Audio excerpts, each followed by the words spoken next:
What's up guys, welcome to my channel and to another video. So today we will be doing the oil and the filter change to my Jeep Wrangler.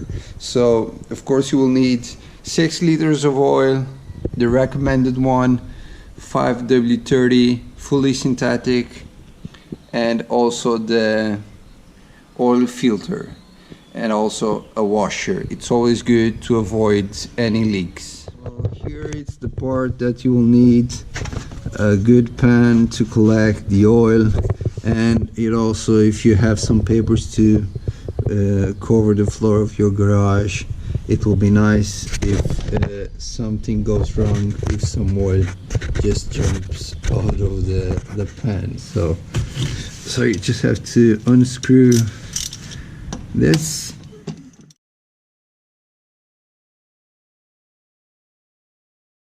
The oil was draining for about 5 minutes more or less. Now there's not much oil inside. Of course there is still a bit of oil inside, but you cannot remove that. I just clean everything really well, just got the new washer, and you can screw it back on place. So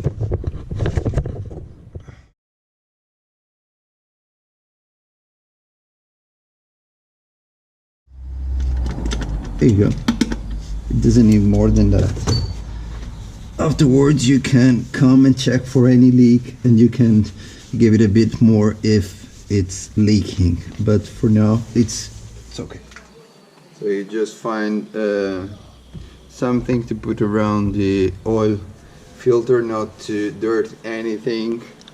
Just find the right key and you're ready to go. Just twist it.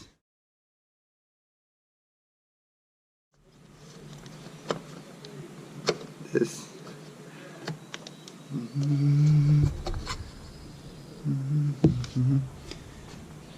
Cap out. Then you just grab the filter and just take it off. Just like this. You can use the pen not to dirt anything, and you're ready to go. Here we go. Here it's the new oil filter.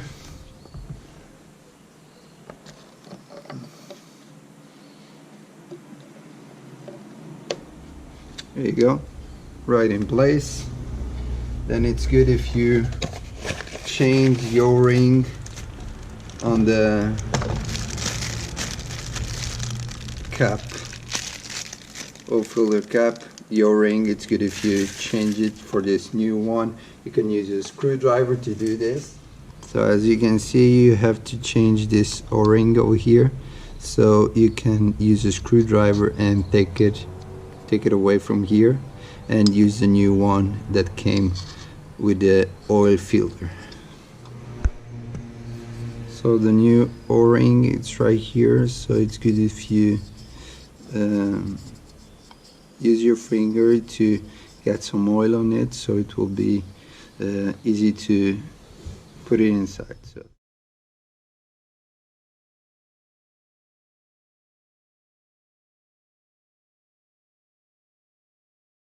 open this to get some fresh oil inside. This engine takes about 6 liters. We can go ahead and just use 5 of it, and the other liter we have to go slowly, and we will be checking the oil level.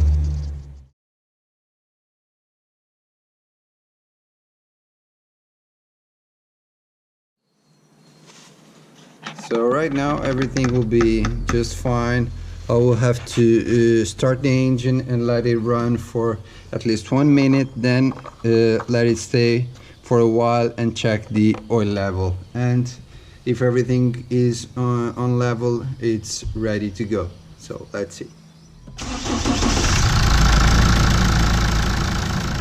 So after a few minutes I had to add some oil, so the oil level was correct, and now we are checking everything to see if the oil level is correct.